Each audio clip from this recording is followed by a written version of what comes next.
رہتی ہے۔ اب اگر اس صدی کے اندر ہماری توانائی بڑھ گئی ہے، اس صدی میں ہماری توانائی اور ہماری طاقت اور قدرت بڑھ گئی ہے، تو پھر ہمارے دشمنوں میں بھی اضافہ ہے۔ تو ہمارے دشمن کیا کر رہے ہیں؟ ہمارے دشمنوں کے پاس دو طریقے ہیں، اور یہ اس کے اوپر رپورٹس تیار ہو چکی ہیں، اس پر ان کے ورکنگ ہو چکی ہے، اس پر انہوں نے اپنے محققین کو کام دے کر اس کا نتیجہ لے لیا ہے، اور اب دو سمتوں سے دو محاذ ایسے ہیں کہ جن پر تشیع کی مخالفت باقاعدہ کی جا رہی ہے۔ ایک محاذ ہے عزاداری کا محاذ، اور ایک محاذ ہے مرجعیت کا محاذ۔ دیکھیے، اس مسجد کے بھی اگر 5، 6، 8، 10، 12 انتظامی کمیٹی نہیں ہو نا، تو اس مسجد میں صفائی کرنے والا بھی نظر نہیں آئے گا۔ ہر ادارے میں اگر انتظامات کرنے والی کمیٹی نہ ہو، پھر اس کمیٹی کا ایک سربراہ ہوتا ہے۔ وہ ایک سسٹم ہے کہ اگر 15 آدمی ہیں انتظامات سنبھالنے کے لیے، تو ان میں کوئی ایک بڑا ہے۔ آپ کے اس سوسائٹی کے اندر اگر کوئی بڑا نہ ہو، آپ کے اسکول کے اندر کوئی بڑا نہ ہو، آپ کالج میں پڑھتے ہیں، آپ کے کالج کے اندر کوئی پرنسپل نہ ہو، کسی بھی ادارے کا اگر کوئی سربراہ نہ ہو، بڑا نہ ہو، انتظامیہ نہ ہو، تو وہ برباد ہو جاتا ہے نا۔ جب یہ ہر جگہ قاعدہ قانون جاری ہے، جب یہ ہر جگہ قاعدہ قانون جاری ہے کہ انتظامیہ ہونا ضروری ہے، سربراہ ہونا ضروری ہے، سرپرست ہونا ضروری ہے، تو یہ کیسے ممکن ہے کہ تشیع کا کوئی سربراہ نہیں ہو؟ اتنا بڑا نظریہ، اتنا مضبوط نظریہ، اور اتنا روب دار نظریہ، اور اس وقت حاکم نظریہ، تمام نظریات کے اندر حاکم نظریہ اگر ہے تشیع کا، تو یہ کیسے ممکن ہے اس کا کوئی بڑا نہ ہو؟ اپنے آپ کو دھوکہ نہ دیں وہ افراد، اور نہ ہی اپنے آپ کو دھوکہ دے کے کسی اور کو دھوکہ دیں، جو یہ کہہ کر جذباتی باتیں کرتے ہیں، احساساتی باتیں کرتے ہیں کہ ہمیں کسی بھی بڑے کی ضرورت نہیں ہے، ہمارا امام موجود ہے۔ یہ احساساتی باتیں ہیں، یہ جذباتی باتیں ہیں۔ ہم ایک واضح اور روشن نظریہ رکھتے ہیں کہ ہمارا امام غیبت میں ہے، ہم عصر غیبت میں زندگی گزار رہے ہیں، ہم جس دور میں زندگی گزار رہے ہیں وہ عصر غیبت ہے، ہمارے امام پردہ غیبت میں ہیں۔ اور اگر کوئی یہ کہتا ہے کہ میں امام سے ڈائریکٹ پوچھ سکتا ہوں، تو وہ ظہور کا اعلان کر رہا ہے، یعنی اس فرد کے اوپر امام کا ظہور ہو چکا ہے۔ وہ یہ کہہ رہا ہے کہ میرے اوپر امام کا ظہور ہو گیا ہے، میں تو امام سے ڈائریکٹ پوچھ سکتا ہوں۔ تم اگر امام سے ڈائریکٹ پوچھ سکتے ہو تو تمہاری الجھنیں بتا رہی ہیں کہ تمہارا کوئی تعلق امام سے نہیں ہے۔ تمہاری زندگی میں اونٹ پٹا، تمہاری زندگی میں موش و گربا، تمہاری زندگی کے اندر نیلا پیلا رنگ، تمہاری زندگی میں بدلتے ہوئے طور طریقے بتا رہے ہیں کہ تمہارا کوئی تعلق امام سے نہیں ہے۔ سب سے زیادہ تو مسترب تم ہی ہو جو تم دعوے دار ہو کہ کسی طرح میں کسی بڑے کی ضرورت نہیں ہے۔ ہم عصر غیبت کے اندر زندگی گزار رہے ہیں، اور عصر غیبت کا مطلب یہ ہے کہ ہمارے امام پردہ غیبت میں ہیں۔ سوال کرنا چاہوں گا اپنے محترم سننے والوں سے، ہمارا سب سے بڑا اعتراض جمہور مسلمین سے کیا ہے؟ مسلمانوں کی اکثریت سے ہمارا سب سے بڑا اعتراض کیا ہے؟ مسلمانوں کی اکثریت سے ہمارا سب سے بڑا اعتراض یہ ہے کہ نبی مکرم اپنے بعد کسی کو اپنا جانشین بنا کر گئے یا نہیں گئے؟ ہمارا کہنا یہ ہے کہ نبی اپنے بعد امت کے اوپر ایک جانشین بنا کر گئے، رہنما بنا کر گئے، خلیفہ بنا کر گئے، مولا بنا کر گئے۔ اور ہمارے اکثر مسلمانوں کا کہنا یہ ہے کہ نبی اپنے بعد کسی کو مسلمانوں کا حاکم بنا کر نہیں گئے۔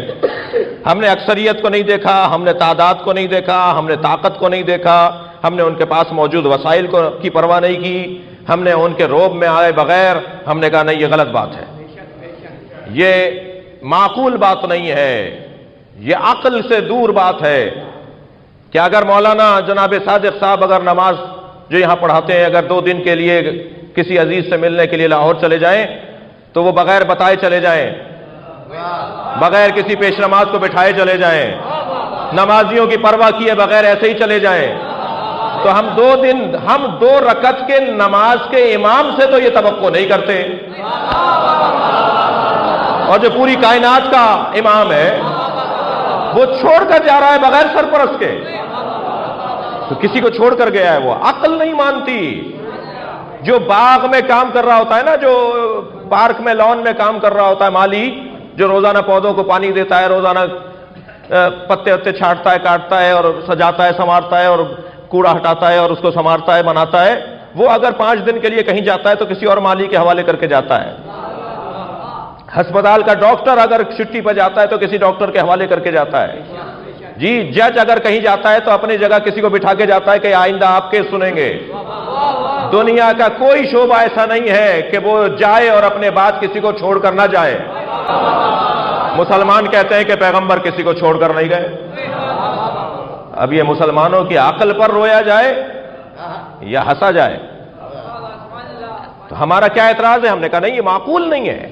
پیغمبر چھوڑ کر گئے، اور پیغمبر چھوڑ کر پیغمبر نے جتنا اپنی نبوت پر اصرار کیا، اظہار کیا، تاکید کی، روشن کیا اپنی نبوت کو، اس کے برابر ہی اپنے ولی، اپنے وصی، اپنے خلیفہ کی ولایت اور خلافت کو روشن کیا. یعنی میں تو یہ بھی کہتا ہوا گزر جاؤں کہ اعلان نبوت سے پہلے اعلان ولایت علی کو بیان کیا.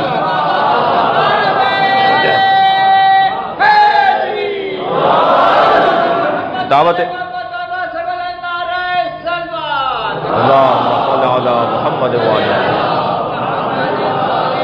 دعوت ذوالعشیرہ میں کیا ہوا ہے؟ دعوت ذوالعشیرہ میں اپنے اعلان سے پہلے فرمایا کون ہے جو میرے اس مشکل کام میں میری مدد کرے گا؟ کون ہے جو میری اس مشکل امر کے اندر، میرے اس مشکل امر میں میری مدد کرے گا؟ فرمایا جو میری مدد کرے گا وہی میرا خلیفہ ہوگا، میرا وزیر ہوگا، میرا جانشین ہوگا. جی تو اپنے اعلان سے پہلے میرے مولا علی کی ولایت کا اعلان کیا نبی نے دعوت ذوالعشیرہ میں. وہاں مولا علی نے فرمایا میں آپ کی مدد کروں گا. ایک وعدہ علی نے کیا، 23 برس تک وعدے کی وفا کی. اور نبی نے ایک وعدہ کیا تھا کہ جو میری مدد کرے گا وہ میرا خلیفہ ہوگا. یا رسول اللہ، علی نے تو اپنے وعدے کی وفا 23 برس تک کر دی، آپ بھی تو اپنے وعدے کی وفا کیجئے. تو یہ غدیر کے میدان میں نبی وعدے کی وفا ہی تو کر رہے ہیں. من کنت مولا فہذا علی مولا. تو ذرا غور فرمائیں کہ نبی مکرم اپنے بعد اعلان کر کے گئے، بہت واضح اور روشن اعلان ہے مولا علی کی ولایت کا. بہت واضح طور پر نبی مکرم نے اپنے بعد کا انتظام کیا ہے. مسلمانوں کی اکثریت یہ کہتی ہے کہ نبی نے کوئی اعلان نہیں کیا. اچھا، یہیں اکثریت کی حیثیت بھی روشن ہو گئی نا. یہ کوئی دلیل نہیں ہے کہ کوئی اکثریت میں ہے تو وہ حق پر ہوگا. اکثریت میں ہونا حق پر ہونے کی دلیل نہیں ہے، حق پر ہونا حق پر ہونے کی دلیل ہے. اعرف الحق تعرف اہلہ. مولا علی فرما رہے ہیں حق کو پہچان لو، اہل حق خود سمجھ میں آ جائیں گے. خبردار توجہ ہے.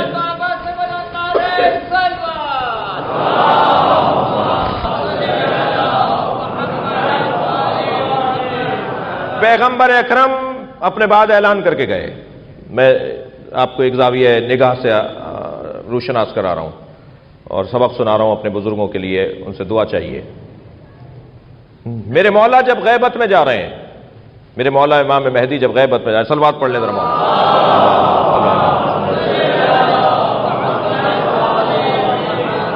جب غیبت میں جا رہے ہیں تو کوئی سسٹم دے کر گئے، کوئی نظام دے کر گئے یا نہیں؟